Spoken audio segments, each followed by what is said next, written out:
তুমি একা একলা অন্ধকার ঘরে ঘুমোচ্ছ। ঘরটা পুরো অন্ধকার। হঠাৎ খুব স্পষ্টভাবে কেউ তোমার নাম ধরে ডাকলো। তুমি উঠে বসলে। চারপাশে কেউ নেই, কিন্তু তুমি নিশ্চিত কেউ একটা ডেকেছিল তোমাকে। এটা কি শুধুই কল্পনা, নাকি সত্যি কেউ ডেকেছিল তোমাকে? আজ আমরা জানবো ঘুমের মধ্যে নাম ধরে ডাক শোনার আসল রহস্য এবং ঘটনা কি। কেনই বা মানুষ ঘুমের মধ্যে মাঝরাতে এরকমটা শুনতে পায়। শেষের পয়েন্টটা শুনলে হয়তো তুমি নিজেও ভয় পেয়ে যাবে। তাই সম্পূর্ণ ভিডিওটি দেখার অনুরোধ রইল। চলো শুরু করা যাক।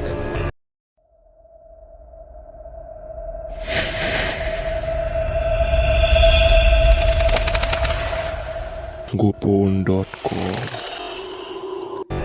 পার্ট 1, ভয়ঙ্কর অভিজ্ঞতা। অনেক মানুষ বলে রাতে ঘুমানোর সময় বা আধা ঘুমে তারা নিজেদের নাম শুনেছে। কখনো ফিস ফিস করে, কখনো একদম পরিষ্কার কণ্ঠে। সবচেয়ে ভয়ঙ্কর ব্যাপারটা কি জানো? ডাকটা চেনা কারো কণ্ঠের মতো লাগে। অনেকে বলে ডাক শোনার পর শরীর আর নড়তে পারে না, ঘরে অদ্ভুত ভারী একটা অনুভূতি হয়।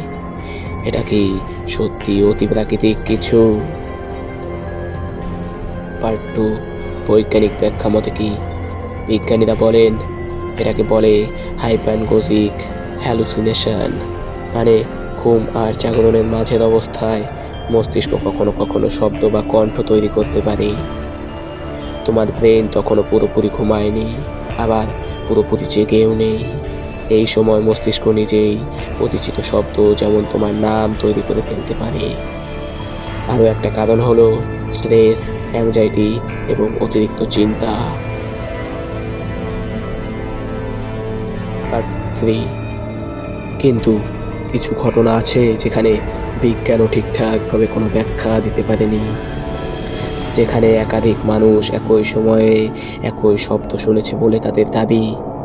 কিছু লোক বলেছে ডাক শোনার পর ঘরের দরজা হালকা নড়েছিল। সব কিছুর কি বৈজ্ঞানিক ব্যাখ্যা আছে, নাকি কিছু রহস্য এখনো অজানা?